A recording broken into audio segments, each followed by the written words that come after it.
Hello friends, কেমন আছো তোমরা সবাই? আশা করি তোমরা সবাই খুব ভালো আছো, আর আমিও খুব ভালো আছি। তো অনেক দিন পর আবার একটা ভিডিও নিয়ে চলে আসলাম। আজকের ভিডিওটা কিন্তু সকাল সকাল স্টার্ট করিনি, অনেকটা বেলার পর, মানে মেয়েকে দিয়ে আসার পর রান্না বান্না করতে যাব তখন থেকেই শুরু করলাম। তো ভাবলাম চলো, অনেক দিন তো ভিডিও করাই হয় না, তো সেই জন্য মানে একটা ভিডিও শুরু করি। কি করব বলো, মানে ইচ্ছা থাকে, অনেক সময় ভাবি, অনেক ভিডিও করাও থাকে, কিন্তু সেগুলো মানে সময়ের অভাবে এডিটও করতে পারি না, আর দেওয়াও হয় না। ওই করে করে আমার চ্যানেলটার অবস্থাও খুব খারাপের দিকে চলে যাচ্ছে। মানে অনেক প্রথম প্রথম মানে খুব ভালোবেসে চ্যানেলটাকে বানিয়েছিলাম, খুব শখ ছিল। তো মানে কি বলবো, সেই চ্যানেলটার মানে দাঁড় করিয়েই রাখতে পারছি না টাইমের অভাবে। তো এদিকে রান্না বান্না কাজ তো আছেই, সাথে আবার মানে মেয়েকে দেখতে হচ্ছে। আর মেয়ে যত বড় হচ্ছে তত আমার কাজের চাপও বাড়ছে, কারণ মেয়ের পড়াশোনা আছে, প্লাস ওকে স্কুল দিয়ে আসা নিয়ে আসা। বর তো সবসময় টাইম পায় না। তো আর একটু বড় হচ্ছে, ওরও পড়াশুনোর হালকা হালকা চাপ বাড়ছে। হয়তো খুব একটা উঁচু ক্লাসে পড়ে না, কিন্তু তবু মানে একটু তো চাপ আছে না, সেই জন্য ওরা তো এখন বাচ্চা না, সেইভাবে যদি প্রত্যেক দিন না বসানো হয় তো ভুলে যাবে। আর এমনি টাইম পাচ্ছিলাম না বলে টিচার দিয়েছি, কারণ চারিদিকে মানে কাজ করতে করতে একদমই টাইম পাচ্ছিলাম না প্রত্যেক দিন বসানোর, ফলেও জিনিসগুলো ভুলে যাচ্ছে। তো বাচ্চা নিজেও পড়বে না, আর না প্রত্যেক দিন করালে ওর মনেও থাকবে না। তো সেই জন্য আমাকে টিচারও দিতে হয়েছে। তো চলো, অনেক বক বক করে ফেললাম। তো এদিকে রান্না বসিয়েছি। আজকে একটু ইচ্ছা হলো টক ডাল খাওয়ার। তো এখন তো আমও নেই, আর আমার কাছে কুলও নেই যে টক ডাল খাবো। সেই জন্য ভাবলাম একটু টমেটো দিয়ে মুসুর ডাল বানাই, আসলে পোস্ত বানাচ্ছি, সেই জন্যই ইচ্ছা হলো যে একটু মুসুর ডাল বানাই। তো সেটাও আবার মনে হলো যেন একটু টক ডাল হলে ভালোই হবে। তো এখানে আলু, মানে বাবা মায়ের পাঠানো ডাঁটা, সজনের ডাঁটা আমার খুব প্রিয়, তো সেই জন্য পাঠিয়েছে বাড়ি থেকে। আর এদিকে পেঁয়াজকলি, ফুলকপি এসব দিয়ে একটু পোস্ত বানাচ্ছি। এমনি শীতেতেই পেঁয়াজকলি আর ফুলকপি দিয়ে আমি প্রায় পোস্ত বানাই। পোস্তটা বেশ ভালো লাগে ওই দিয়ে বানালে খেতে।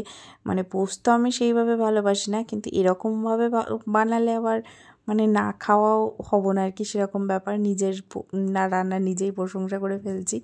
তো চলো, এদিকে তো বিছানা টিছানার যে অবস্থা হয়ে আছে, আমার তো মানে এই ঘরটা তো সেরকমভাবে ব্যবহার হয় না, মেয়ে শুধুমাত্র পড়তে বসে, পড়াতে আসে তখনই যা ব্যবহার হয়, আর কেউ আসলে তখন একটু শুতে টুতে দিই, সেরকমভাবে ব্যবহার হয় না। ওই জন্য জামা কাপড় তুলে এনে এখানেই একদম পুরো পড়ে থাকে, যখন ইচ্ছে হয় গোছায়, না হলেই পড়েই থাকলো।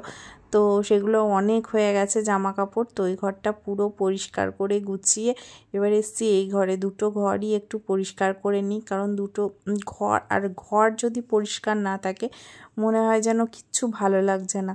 তো বিছানা পরিষ্কার থাকলে মনে হয় যেন ঘর পরিষ্কার। তো সেই জন্য বিছানা দুটো এখন ঠিক করে গুছিয়ে বাগিয়ে নিই। আর ওইদিকে তো চলছে রান্না, একবার করে রান্না করছি, একবার করে ওইদিকে যাচ্ছি। আর যেহেতু আমি শীতকালটা একটু পারি না, কষ্ট হয়, সেই জন্য তো আমার কাপড় কাচার, ঘর মোছার জন্য একজনকে রাখি। তো ঘর মুছে কাপড় কেচে দিয়ে গেছে, সেই জন্য এখন একটু চাপটা কম। টাইমটা এতটা তাড়াহুড়ো থাকে, মানে দম নেওয়ারও সময় থাকে না। তো এই একটু বসলাম খেতে, 11টা বেজে গেছে। চিড়ে, দই আর গুড়, যেটা সকালে খাই, তো এই খেয়ে নেব। তারপরে 11টা বেজে গেছে, আবার মানে তারপর আবার মেয়েকে আনতে যেতে হবে। বর তো ডিউটিতে আছে, তো ওই জন্য আজকেই আমাকে আনতে যেতে হবে। রান্নাও প্রায় আর হয়ে এসছে।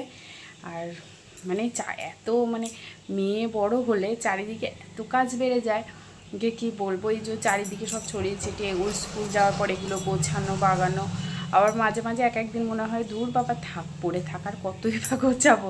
আবার মাঝে মাঝে নিজের খারাপ লাগে দেখতে, ওই জন্য একটু গুছিয়েও রাখি। তো 2 ঘরে বিছানা ঠিক করে, বাইরে সোফা ঠিক করে, মানে তাও তো এখন মানে যাকে কাজের জন্য রেখেছি ও আছে ফেব্রুয়ারি মাসটা, তারপর তো ফেব্রুয়ারি মাসে পর আর রাখি না, তো তখন আর থাকবে না। তো আমি যেহেতু মানে শীতকালের জন্য কাজের লোকটা রাখি, তো ওই জন্য ফেব্রুয়ারি মাসটা থাকবে, তারপর তো চলে যাবে। তো তখন আরও ঘর মোছা এগুলো অ্যাড হয়ে যাবে, তখন আরও কষ্ট হবে। তো এখন তো যাক ওইগুলো করে দিয়ে গেছে বলে অনেকটা নিশ্চিন্ত। চলো, মানে আর বসে খাওয়ার টাইম নেই, তাড়াতাড়ি করে নাকে মুখে চুকে খেয়ে আবার দিকে কাজ ছেড়ে যেতে হবে মেয়েকে আনতে। তোমরা ভিডিওটা দেখতে থাকো। মানে দেখছো এত ভোলা মন হয়ে গেছে না ভিডিও করতে করতে, তারপর রান্না শেষ করে মেয়েকে যে আনতে গেছি ভুলেই গেছি যে আমি একটা ভিডিও স্টার্ট করেছিলাম, আর ভিডিও করতেই মনে নেই। তো ভাবলাম চলো কি কি রান্না করেছিলাম সেটাও তো তোমাদের দেখানো হয়নি, তো ভাবলাম চলো বরের থালাটা সাজাতে সাজাতে সেটাও তোমাদের দেখিয়ে দিই। তো করেছিলাম ভাত, উচ্ছে আলু সিদ্ধ, এখানে মাছের কালিয়া করেছিলাম, আর করেছিলাম বেগুন ভাজা, আর ডাল, মুসুরির ডাল আর পোস্ত, এই দুটো তো দেখিয়েছিলাম, তো বাকিগুলো দেখানো হয়নি। তো এখন ওই 3টে মতো বেজে গেছে, বর এসছে, বরকে খেতে দিচ্ছি। আমাদের মা মেয়ের খাওয়া হয়ে গেছে, যেহেতু ওর এখন অনেকটাই দেরি হয় আসতে, সেই জন্য আমি খেয়েই নিই। আর হলে ও যেখানে ডিউটিতে থাকে সেখান থেকে তো কোন না করে আসতে একটু টাইম লাগে, ওই জন্য ওর আসতে একটু দেরি হয়ে যায়, 2টোর সময় ডিউটি শেষ হয়, তারপরে এতটা রাস্তা ওকে আসতে হয়। তো যাই হোক চলো, এই ছিল আজকে আমার রান্না। তো আজকের ভিডিওটা একটু ছোট করেই করলাম, ছোট্ট করেই এবার থেকে একটু ভিডিও দেওয়ার চেষ্টা করব, কারণ হয়তো বেশি বড় করে দিতে পারবো না। তো যাই হয়, তো চলো আজকের ভিডিওটা এখানেই শেষ করছি, তোমাদের সাথে দেখা হচ্ছে পরের ভিডিওতে। সুস্থ থেকো, ভালো থেকো।